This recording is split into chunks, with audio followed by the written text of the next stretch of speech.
My name is Mark Delteet. I work for a defense contracting company, and I recently retired from the Navy after 25 years of service. I went to public school. I graduated from high school, near where I grew up, and then I went to college in Georgia. I went to Georgia Tech, and I got a degree in aerospace engineering, and then I also got minors in German and international affairs. And then after that, I was commissioned into the Navy. The Navy actually paid for my college, so I went through the ROTC program. So they paid for my college for 4 years, and then once I graduated, I joined the Navy, and I had to agree to stay in the Navy for 5 years.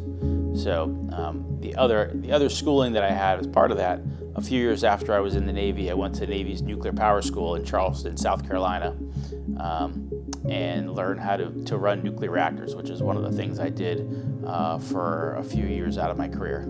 So I did a lot of cool jobs when I was in the Navy. For a few of my ships, I was actually on aircraft carriers, and I got to run the nuclear reactors. So that was a super interesting thing to do, and very, very technical and very interesting.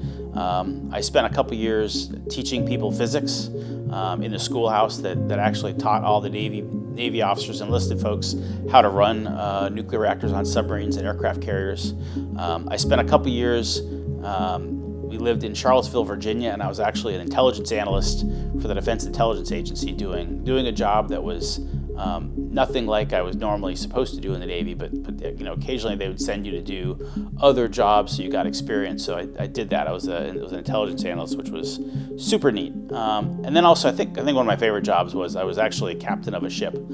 So I spent a few years, and I was captain of the USS Higgins here in San Diego.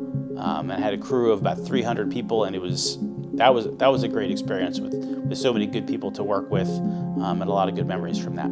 So one of my favorite memories from my first deployment on board the Milius, I was the VBSS officer, Visit Board Search and Seizure. So I was in charge of a team of about 8 people that we would go and do inspections on commercial ships to make sure that they weren't smuggling weapons or oil out of Iraq. Because at the time, Saddam Hussein was still in charge, and the United Nations was trying to prevent him from getting money, and we were kind of helping out with that.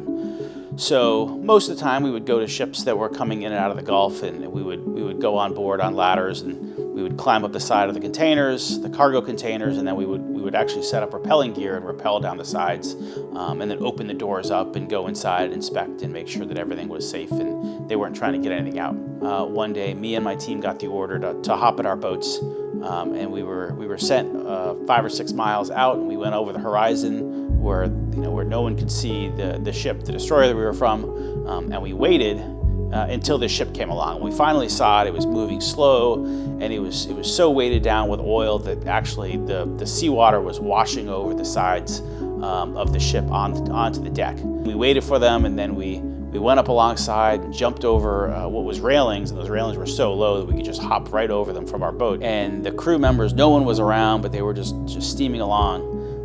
So we ran up to the place where they drive the ship, one of these big merchant ships, and they had actually bolted all the doors shut. So they were welded shut, and so there was no way that we could open up those doors. So me and my team, while we were cruising along, and we were, at the time, we were a few miles from going back into Iranian territorial waters, all the time trying to figure out how to get in. And finally, one of my team members said, "Hey, let's just drop the anchor."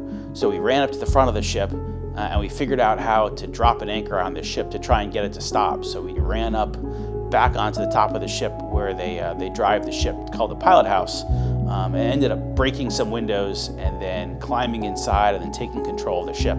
And then we found all the crew, and they were kind of down, expecting us to come on board and leave, but we didn't. We did not want them to get away, so we basically captured the ship and took it over and found out that they actually had been coming from Iraq and smuggling. So they were violating the United Nations Security Council resolution. So we took control of the ship and then spent a couple days on board and got ready to hand it back over to the State Department. So that was a kind of cool experience.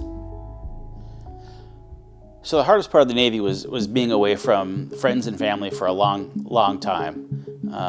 About every 2 years, the ship would go on deployment, so you'd spend anywhere from 6 to 9 months away from your friends and family at home. But even while you're getting ready for deployment, you spend about half the time out at sea practicing and getting ready. So that was definitely hard.